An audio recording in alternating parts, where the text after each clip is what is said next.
Programa de opinión de producción nacional independiente, con elementos de lenguaje, salud, sexo y violencia, apto para todo público.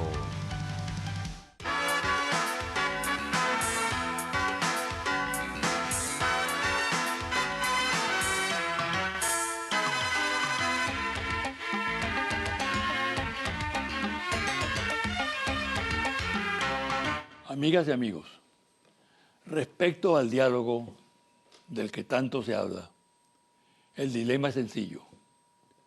O no existe verdadera voluntad para dialogar, o no sabemos manejar la opción. Es la conclusión a la que he llegado luego de observar con atención lo que viene ocurriendo a partir de la instalación de la mesa en el Museo Alejandro Otero, con la presencia del presidente Maduro, el representante del Papa Francisco, la UNASUR, los facilitadores Rodríguez Zapatero, Fernández, Torrijos y la representación del chavismo y la oposición. Ante todo, ha sido evidente la reticencia de la oposición para participar, lo cual ha marcado el proceso desde su inicio. Y luego se ha tornado incómodo el desarrollo de la actividad, ya que afloran más las diferencias acogidas con avidez y júbilo por ciertos medios de comunicación que el trabajo que realiza en el seno de las comisiones los dialogantes. Por eso que la versión en la calle es que la mesa está prácticamente paralizada, lo cual no es cierto. Pero esta versión influye en los impacientes y sirve de argumento a los que están contra el diálogo, en el sentido de que lo que se hace es una perdedera de tiempo. Simultáneamente avanza en la opinión pública una sensación de impaciencia provocada por los gestos y declaraciones de algunos participantes en el diálogo. Muchas de esas declaraciones tienen un carácter tremendista, particularmente las de los voceros de la oposición que utilizan el mecanismo para amenazar con abandonar la mesa de diálogo, fijando arbitrarios plazos para hacer anuncios sobre determinados temas de complejo manejo. Es absurdo, por ejemplo, que en una situación como la que vive Venezuela se puedan resolver temas delicados en el término de 1 o 2 semanas, cuando son asuntos que se generaron en el marco de una aguda polarización. Esta actitud en nada contribuye a facilitar alternativas. Por el contrario, las entorpece. De igual modo, los excesos en el lenguaje, la descalificación absoluta de personas y organizaciones con las que se conversa, es de elemental comprensión que el empleo de la palabra debe ser cauteloso y discreto cuando existe voluntad de arribar a acuerdos, que es lo que está planteado actualmente. De lo contrario, carece de sentido invocar el diálogo, cuya realización práctica exige respeto a normas elementales de convivencia, si queremos salvar el diálogo y con ello el destino del país. Hay que ubicarse con seriedad en el contexto de lo que éste representa y significa. Pausa y al regreso converso con el general de división Nerio Galván Méndez, presidente de la Cátedra de Estudio del Pensamiento del comandante Hugo Chávez, comandante nacional de la Guardia del Pueblo y autor del libro Hugo Chávez, un huracán hecho pueblo.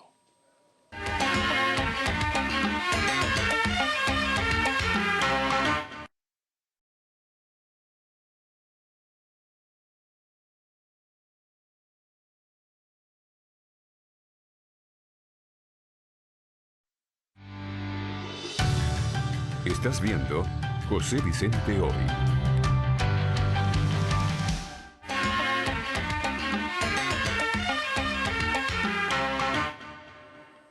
El invitado de hoy, el general Nerio Galván Méndez. Él es comandante nacional de la Guardia del Pueblo. Además, presidente de la Cátedra Pensamiento Hugo Chávez. Y autor de este libro, Hugo Chávez, un huracán hecho pueblo. Bienvenido, general. Gracias, doctor, por su invitación. ¿Por qué este libro? Ese libro es el resultado de una necesidad que se presenta en un proceso histórico como el que está viviendo nuestra República Bolivariana de Venezuela. Allí contiene la vida y obra del comandante supremo Hugo Chávez, y que es una persona, una personalidad, un ser humano que ha marcado un hito en la historia de nuestro país, y hemos querido hacer una investigación sobre él, sobre su obra, sobre su pensamiento, y allí en ese libro, Un huracán hecho pueblo, lo hemos resumido. Ahora, seguramente que usted se pasea por la siguiente situación general. Un sector del país seguramente va a satanizar este libro. Lo va a tildar de que es un libro político y que los militares no se tienen que involucrar en la política. Esa es una vieja concepción que tiene la derecha históricamente, ¿no? ¿Qué respuesta tiene usted a esa situación? Bueno, ese libro es un libro que encierra una parte de la historia de Venezuela muy importante, y que viene dentro del arco, dentro del desarrollo de la historia de nuestro país. El nacimiento, la vida, obra de nuestro comandante supremo Hugo Chávez, del líder fundamental de la revolución bolivariana del finales del siglo XX e inicio del siglo XXI, no puede ser tomada en ningún momento solamente y vista por pequeños sectores o pequeños grupos, como un punto político en el momento histórico de nuestra patria. Hugo Chávez es el resultado de un proceso histórico, bien lo decía él y lo dice su pensamiento. La revolución de Bolívar, la revolución libertadora de nuestro Simón Bolívar, desde 1810 hasta el 2016 actual, es la misma revolución. Allí en Huracán Hecho Pueblo están los hechos históricos que motivaron que nuestro líder fundamental tomara con su vida, con su esfuerzo, con su talento, con su habilidad, con su capacidad, un momento en la historia y poder protagonizar los cambios que demandaba la sociedad venezolana, el pueblo venezolano, el hombre y la mujer de finales del siglo XX e inicio del siglo XXI. Y no solamente en lo político, también en lo económico, en lo social, en lo cultural, en lo militar, en lo geográfico. Por tanto, todos los ámbitos son importantes para Hugo Chávez, y no solamente en lo político, y por eso nosotros lo estudiamos. Es propiamente una doctrina nueva que estamos estudiando y cuyas bases fundamentales es Bolívar, es Miranda, es Antonio José de Sucre. Lo que usted dice, general, tiene absoluta pertinencia, pero yo le agregaría lo siguiente. Siempre sectores de la derecha, nacional o internacional, cuestionan la participación de los militares en la política.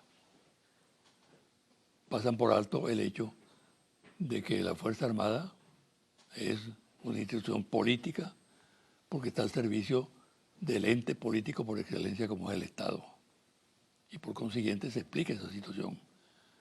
Ahora bien, quienes utilizan ese argumento lo hacen generalmente de manera oportunista, porque cuando la Fuerza Armada respalda, por ejemplo, un proceso de cambio social importante, trascendente en una nación, la cuestionan.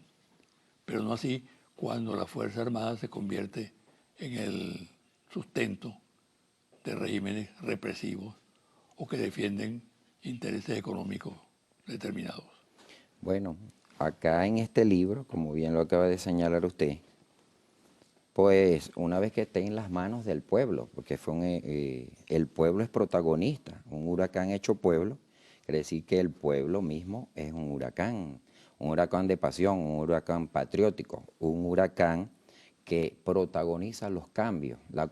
Nuestra Constitución de la República Bolivariana de Venezuela establece que estamos en un estado de justicia social, de derecho. Igualmente se garantiza la igualdad, la libertad de todos los venezolanos, la democracia, la participación protagónica dentro de nuestra democracia. Y en este libro que nuestro comandante supremo nos deja como legado su pensamiento, hemos plasmado su pensamiento. Acá está no solamente la vida y obra, podrá ser leído por cualquier persona de este mundo en cualquier idioma y va a ser entendido porque un hombre que ame tanto a su pueblo, como lo hizo Hugo Chávez, a sus vecinos, a su continente, a sus amigos en el mundo, al planeta, a la vida en el planeta. Así lo deja constancia en sus palabras cuando defendía el ambiente, defendía las aguas, las tierras, la vida animal, la vida vegetal, la vida mineral, la explotación desde un punto de vista cristiano, podríamos decirlo igualmente. Él se declaró cristiano, revolucionario, buscando siempre el bienestar y el beneficio del pueblo, que es el protagonista verdadero de la historia. Fue el pueblo de Venezuela que acompañó a Bolívar, hecho ejército, y fue el pueblo de Venezuela que acompañó al comandante supremo, en este caso hecho un huracán socialista, un huracán revolucionario. Ahora, este libro se publica, general, en un momento crucial para el país. Por un lado, porque existe una ofensiva a fondo contra el régimen constitucional y democrático, el Estado de Derecho, social y de derecho, como es el Estado venezolano, y el proceso de cambio que liderizó el presidente Chávez. Eso por un lado, ¿no?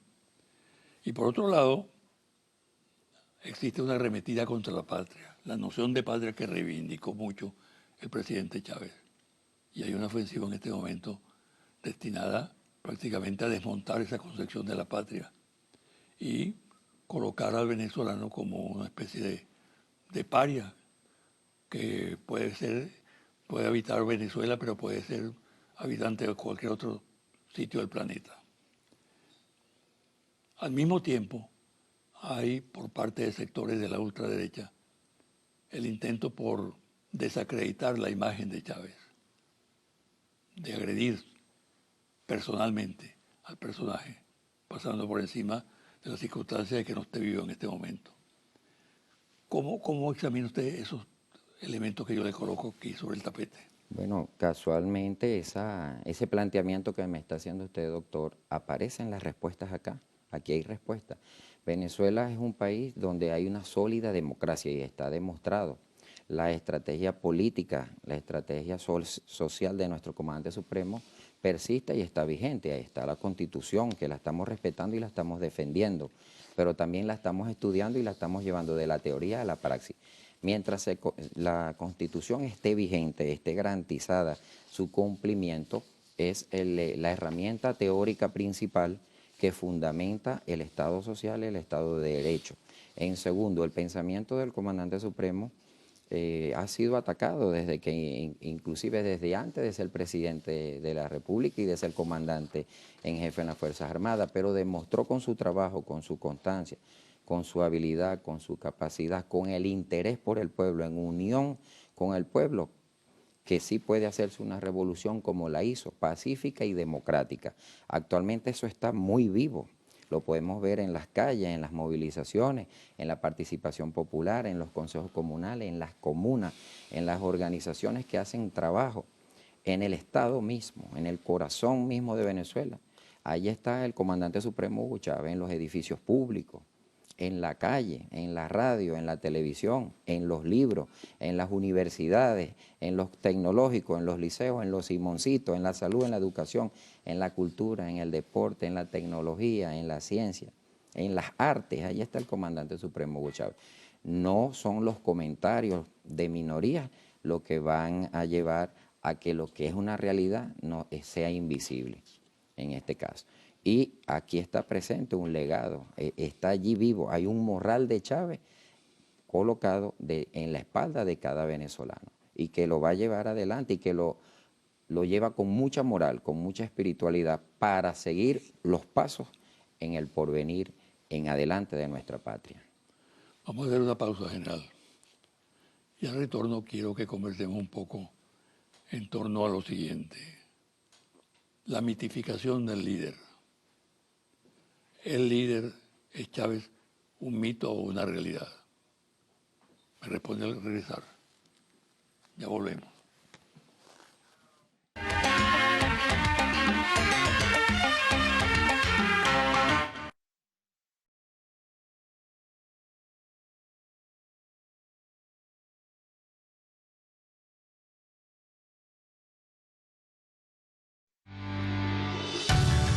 Estás viendo José Vicente Hoy.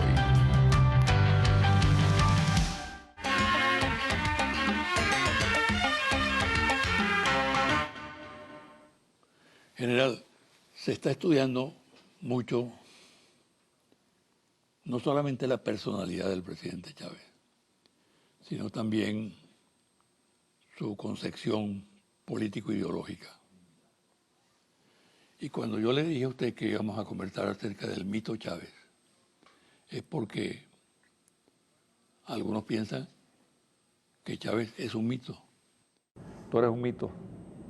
Si aquí hay un mito en torno a Chávez y el por ahora y lo del 4 de febrero, yo soy esa parte de verdad. Pero no me considero un mito. El pueblo lo dirá y la historia lo dirá. Pero si hay ese mito, José Vicente, yo soy ese núcleo de verdad. Ahora, yo creo que sí hay un gran mito colectivo en la mente de los venezolanos. O sea, cuando hay un sueño de nación posible que te invade tu mente, la mía, y la de millones de seres humanos, desde ancianos hasta niños, hombres y mujeres que habitan este territorio bolivariano, ahí hay un mito colectivo y eso hace los grandes cambios de la historia. En ese mito es que yo creo. Algunos piensan que Chávez es un mito. Otros, en cambio, creo que la mayoría, piensan que es una realidad y sigue siendo una realidad, que dejó un extraordinario legado para los venezolanos, de un nuevo sentido de la política, una nueva concepción de la participación del ser humano en la actividad social y política. Le pregunto a usted, ¿se ha mitificado la figura de Chávez? Bueno, la figura del comandante supremo Hugo Chávez hay que verla desde muchas perspectivas, desde la perspectiva nacional, desde la perspectiva americana, desde la perspectiva asiática, y desde esa forma vamos a interpretar que el comandante supremo Hugo Chávez ha sido observado por el mundo, no solamente por nosotros. El comandante supremo Hugo Chávez es familia nuestra porque nació aquí en nuestro país y somos una gran familia que se llama Venezuela. Se han publicado decenas de libros. Se han publicado muchos libros, desde aquellos primeros que salían como Habla el Comandante, por ejemplo. Sí. También el libro suyo, de Yarea Miraflores, donde están todas las entrevistas que fueron hechas por usted y que actualmente se encuentran en las universidades como texto de consulta.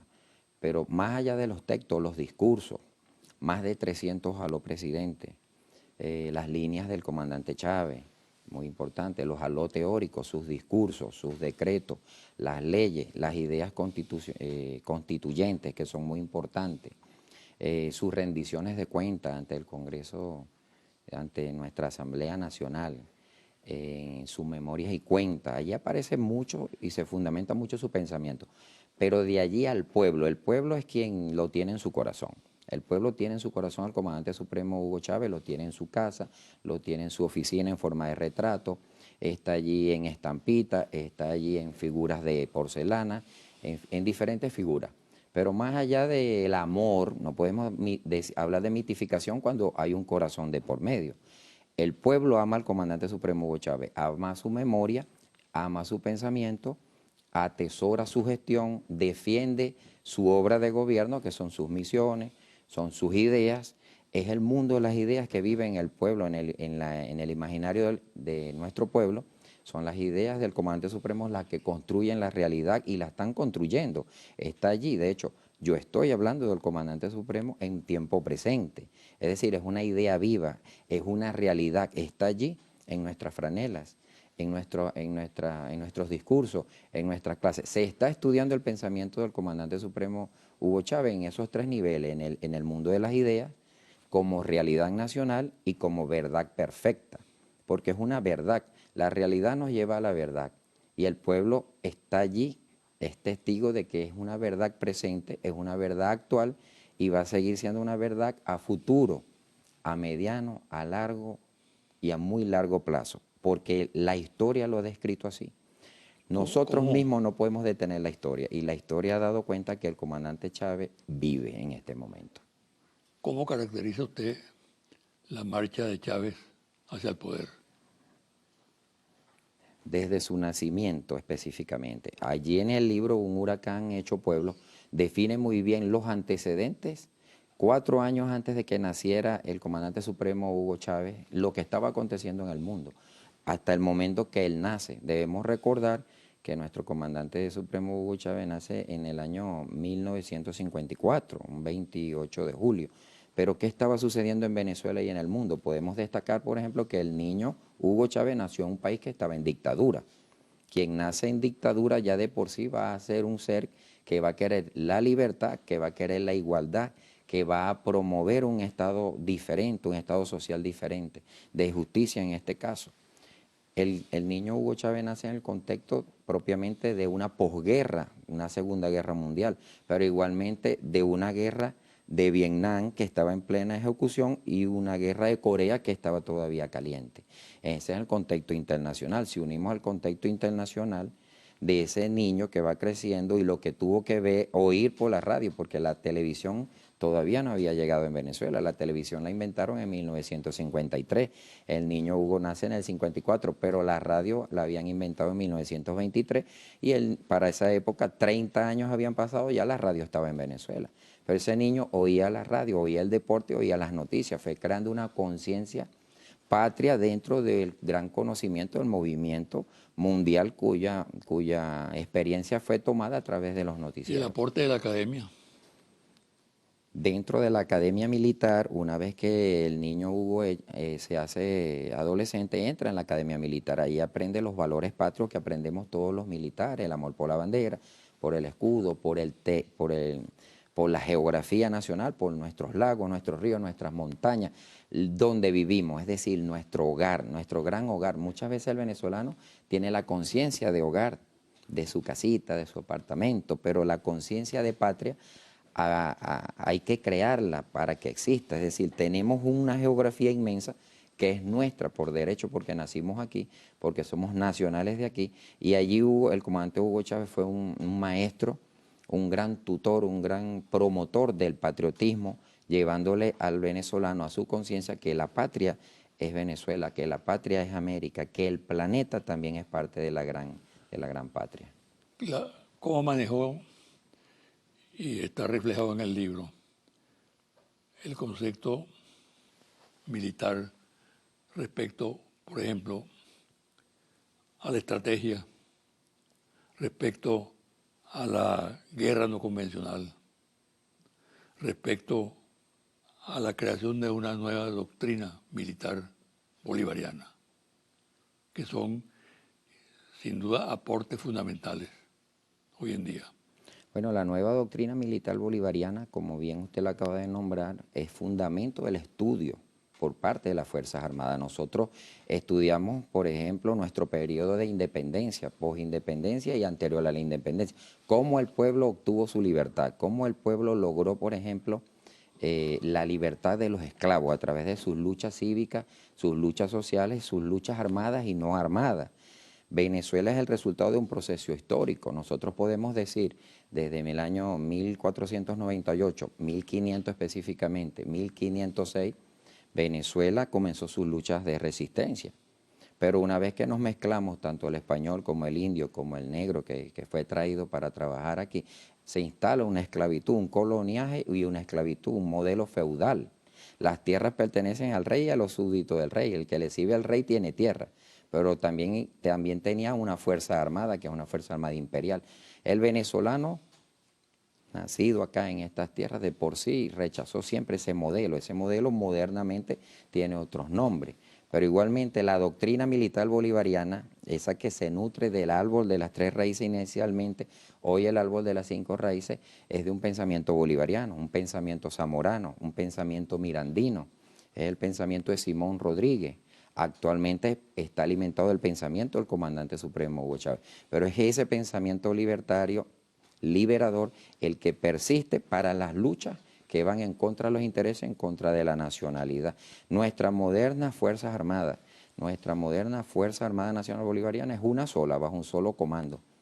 Bajo el comando, en este caso, del comandante en jefe, nuestro presidente Nicolás Maduro Moro, de nuestro ministro del Poder Popular para la Defensa, lo que denota una unidad de los componentes bajo un solo comando. Y nuestra doctrina militar bolivariana, en este caso revolucionaria bolivariana, e influenciada por el pensamiento revolucionario del comandante supremo Hugo Chávez, nos trae a una actual Fuerza Armada unida, que está desplegada para lograr la defensa integral de la patria en sus diferentes nuevos modelos que está aplicando, que son las SODI, la RED y la ADI. Igualmente está alimentada por la Unión Cívico-Militar. La Unión Cívico-Militar, la unidad, es el pueblo y las Fuerzas Armadas. Es la Fuerza Armada conformada por el Ejército, la Aviación, la Guardia Nacional, nuestra Armada Bolivariana y nuestra milicia en unión al pueblo organizado. Es la estrategia propiamente militar del comandante supremo Hugo Chávez. Fuerza Armada, pueblo, milicia, organizaciones que participan directamente y el mundo de las ideas, como bien lo decía, el mundo de las ideas, una creación heroica, pueblo y Fuerza Armada y pueblo, igual que lo hemos hecho siempre a través del arco de la historia. Lo hicimos hace 200 años, hace 70 años y lo estamos haciendo en este momento. ¿Qué papel cumple la Guardia del Pueblo que usted preside? La Guardia del Pueblo es una creación... Usted comanda. Sí, soy el comandante nacional de la Guardia del Pueblo, el Comando Nacional de la Guardia del Pueblo. Ya está cumpliendo sus 5 años de haber sido fundado. Es una idea del comandante supremo Hugo Chávez, una idea de llevar hija del pensamiento de Chávez. Hija del pensamiento del comandante supremo Hugo Chávez. La Guardia del Pueblo es un sistema de acción conjunta, se define así. Es un sistema de acción conjunta donde articula el pueblo y las Fuerzas Armadas como actores y que se fundamenta en la teoría, en varias teorías, en este caso la teoría de la seguridad ciudadana, la teoría de resolución de conflictos, la teoría de la seguridad humana. Son 3 teorías que fundamentan y que el comandante supremo la trae a este siglo para acompañar esencialmente los 8 ámbitos para los cuales fue creado: el ámbito de salud, educación, cultura, deporte, en lo social, acompañar el poder popular, la prevención, la Dirección de Prevención del Delito, la Oficina Nacional, la FONA, el Fondo Nacional Antidroga, y por supuesto todo lo que tiene que ver con la comunicación y las comunicaciones dentro de las comunidades, es decir, promover el periódico comunal, la radio comunitaria y todo lo que son las comunicaciones, el uso de las redes sociales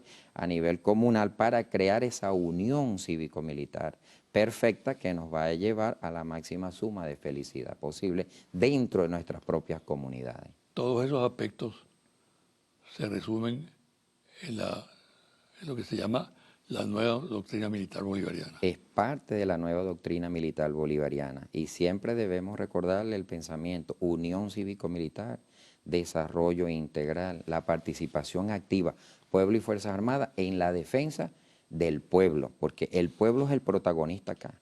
Siempre que el pueblo esté, igual lo hizo Bolívar. En la Carta de Jamaica, Bolívar hace una apología a todo lo que es la geopolítica, la geoestrategia, la geoeconomía de nuestro continente con respecto al hombre mismo. Es decir, el hombre es el centro y el hombre es el pueblo es usted, el pueblo soy yo, el pueblo son los televidentes que nos están oyendo y es por eso que se crea esta unión cívico-militar. Es un sentimiento que se construyó, que pasó a ser parte de la conciencia más elevada, de la máxima órbita de la conciencia nacional a lo individual y de lo individual a lo comunal, y lo comunal de nuevo a la máxima órbita del pensamiento.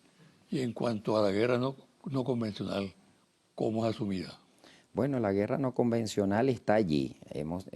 Podemos decir que no solamente en Venezuela, la han utilizado en otros países, en países árabes, en países africanos, en países europeos. Distintas expresiones del golpe, ¿no? Bajo diferentes expresiones. Hay gobiernos que han sucumbido ante el uso de las redes sociales. En el caso de Venezuela, nuestra genética, nuestra experiencia, nuestras habilidades a través de 500 años que hemos desarrollado y que viven dentro de nuestro espíritu, dentro de nuestra mente, dentro de nuestro cuerpo.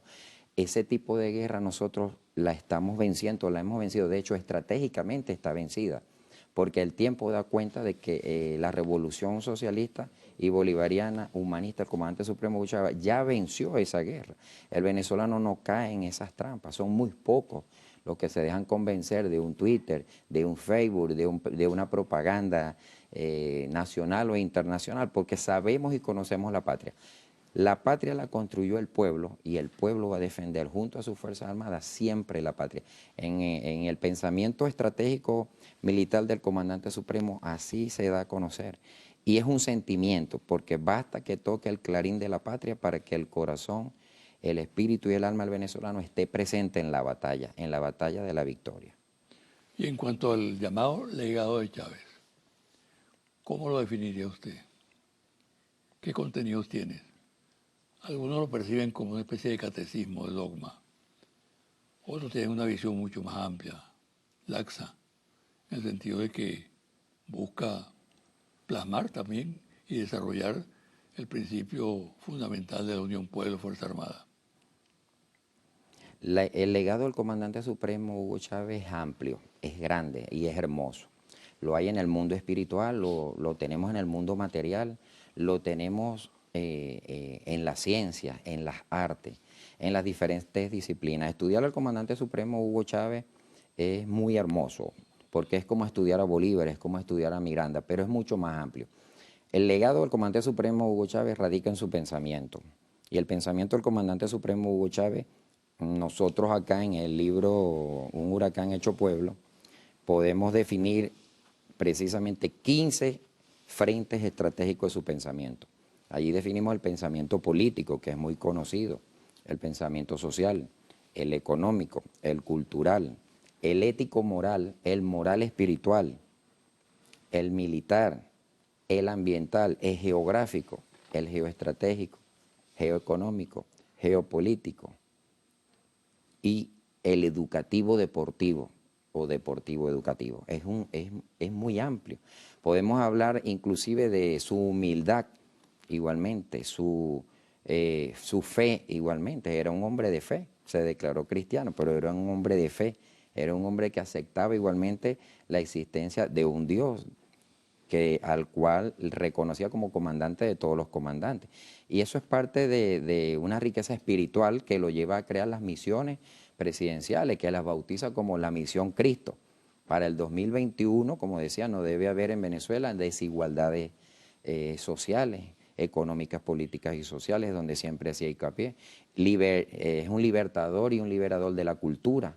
Nos enseñó la parte cultural, a amar nuestros propios bailes, nuestras propias música, por ejemplo, nuestra propia peletería, nuestras propias comidas, nuestros propios símbolos patrios. Esto es parte del legado, pero en lo educativo igualmente, con la creación de varias universidades, la bolivariana, por ejemplo, la militar bolivariana, expansión de la UNEFA, abrió la UNEFA, que antes era Politécnico de la Fuerza Armada, lo convirtió en una universidad experimental abierta donde actualmente hay gran matrícula, es decir, se volvió un maestro educador. Moral y luces son nuestras primeras necesidades, dijo, los 5 motores de la revolución, los 5 ejes estratégicos del desarrollo, el plan de la patria, que es el que está vigente, se convirtió en ley, que son 5 objetivos históricos igualmente, 5 objetivos revolucionarios, 5 objetivos históricos, que conforman un cuerpo ideológico y doctrinario. Podemos decir igualmente que todo esto se resume en una doctrina que modernamente podemos llamar una doctrina chavista o la doctrina que nos dejó como legado el comandante supremo Hugo Chávez Frías. Bueno, muchísimas gracias, ¿sabes? Le deseo mucha suerte.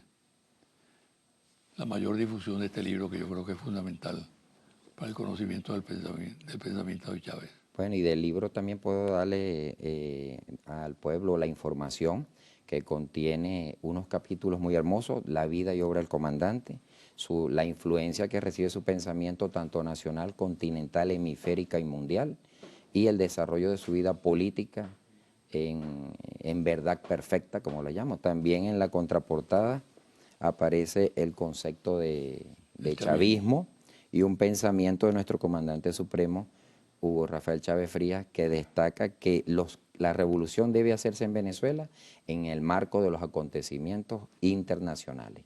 Y muchas gracias por su invitación, doctor. Muy a la orden, mucha suerte, ¿sabes? Encantado. Gracias. Una pausa y a regresar a los confidenciales.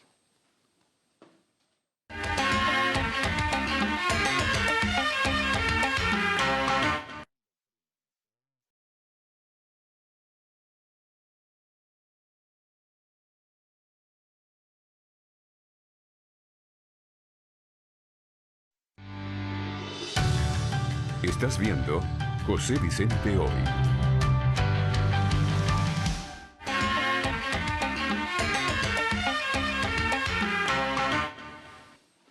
Y ahora los confidenciales.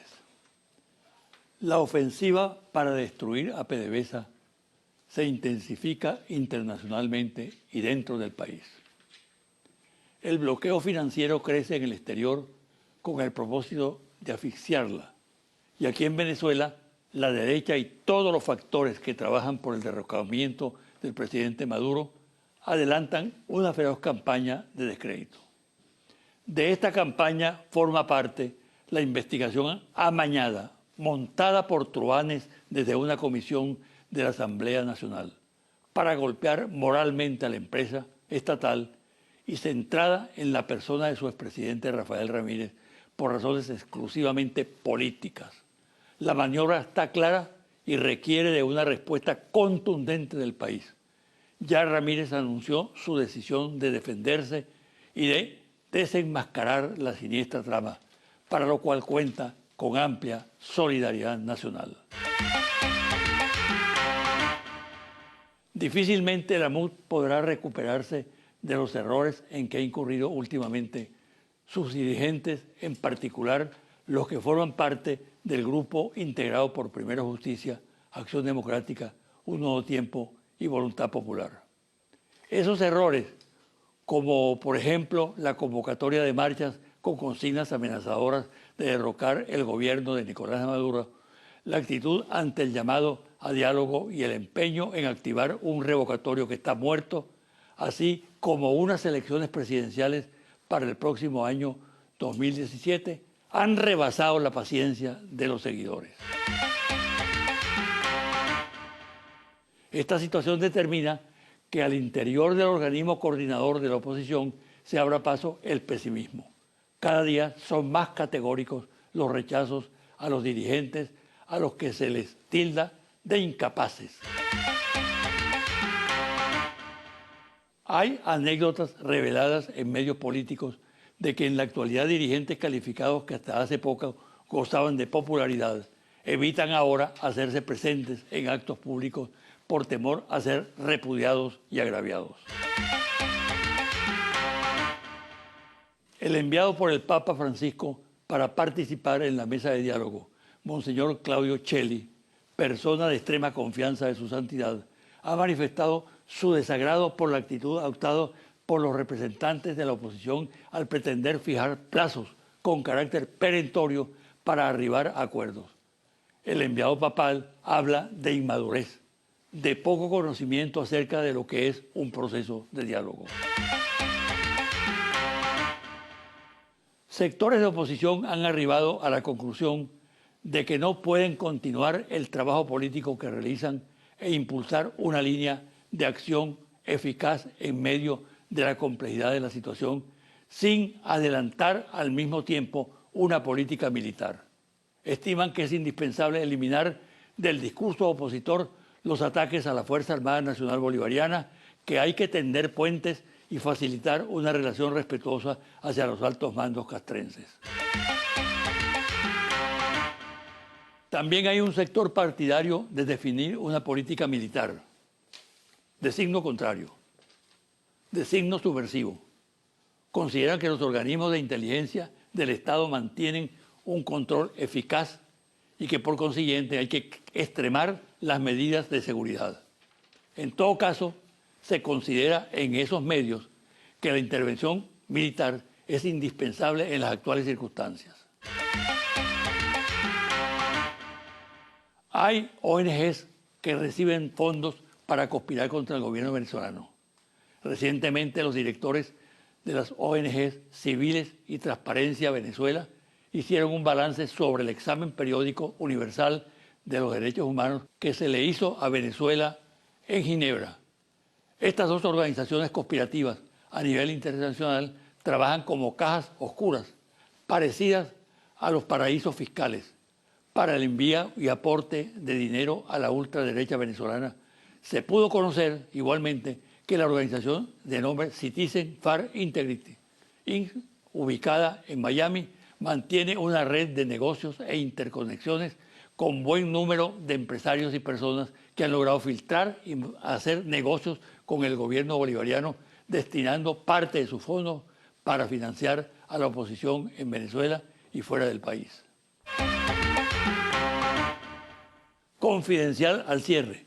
Monitor País, Interlaces, Confidencial Reporte Ejecutivo. Ficha técnica, 1.580 entrevistas directas en hogares en todo el país del 4 al 15 de noviembre de 2016. Resultados. ¿Qué opinan los venezolanos acerca del diálogo entre el gobierno y la oposición? En general, ¿usted está de acuerdo o en desacuerdo con que haya un diálogo entre el gobierno nacional y la oposición? De acuerdo, 79%. En desacuerdo, 20%. No sabe, no contesta, 1%. ¿Qué tan efectivo cree usted que sería un diálogo entre el gobierno nacional y la oposición para resolver los problemas económicos del país? ¿Usted diría que sería muy efectivo, efectivo, algo efectivo, poco efectivo o nada efectivo? Muy efectivo, 9%. Efectivo, 31%. Algo efectivo, 14%. Poco efectivo, 19%. Nada efectivo, 26%. No sabe, no contesta, 1%. ¿Con quién diría usted que es más importante que el gobierno dialogue y establezca acuerdos para resolver los actuales problemas económicos del país? ¿Con los dirigentes de la oposición o con los empresarios? Con los empresarios, 74%. Con la oposición, 21%, no sabe, no contesta, 5%. ¿Está usted de acuerdo o en desacuerdo con que los sectores independientes del país participen en esa mesa de diálogo y no solo el gobierno nacional y la oposición? De acuerdo, 89%. En desacuerdo, 10%. No sabe, no contesta, 1%. Hasta aquí el programa de hoy. Me despido hasta el próximo domingo a las 9 de la mañana por este su canal Televen.